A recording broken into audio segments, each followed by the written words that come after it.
The question is, why have the Chinese chosen this particular time to move?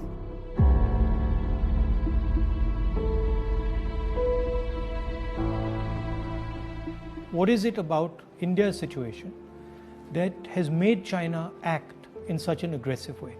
What is it about this moment in time that has allowed the Chinese to have the confidence that they can move against a country like India? And to understand that, you have to go into multiple spaces. Countries are protected not by one particular thing, but by a confluence of forces, by a confluence of systems. Okay, so a country is protected by its foreign relationships. It is protected by its neighborhood. It is protected by its economy. It is protected by the feeling that its people have, the vision that its people have. And what has happened over the last 6 years, that on all those areas, India has been disturbed and disrupted. And I'll cover each one of them. Let's start with foreign policy. Our relationship with the outside world used to be with multiple countries. We had a relationship with America, strategic partnership with America, I would say, and that is very important. We had a relationship with Russia.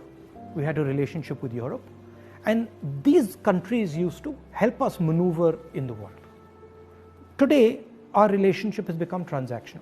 We have a transactional relationship with the United States. We have disturbed our relationship with the Russians. We have a transactional relationship with Europe. Now let's come to our neighborhood. Earlier, Nepal was a friend, Bhutan was a friend, Sri Lanka was a friend.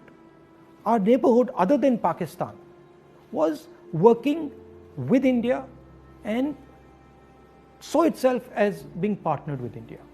Today, Nepal is angry with us. If you go to Nepal and you speak to the Nepali people, they are furious with what has happened.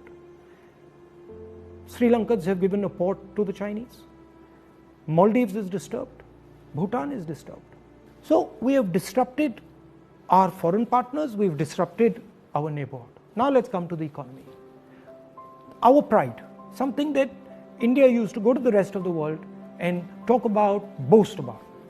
Worst economic growth, 50 years, no end in sight, absolute disaster, unemployment highest in 40-50 years. So our strengths have suddenly become our weaknesses. We told the government that, look, please realize that we are becoming vulnerable. All these things are connected. They're not separate. When you look at a nation, you have to look at all these factors and you have to act, taking into account all these factors.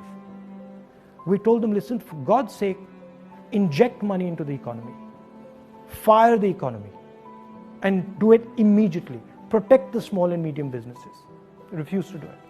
So today you have a country which is economically in trouble as far as foreign policy is concerned, in trouble with its neighbors.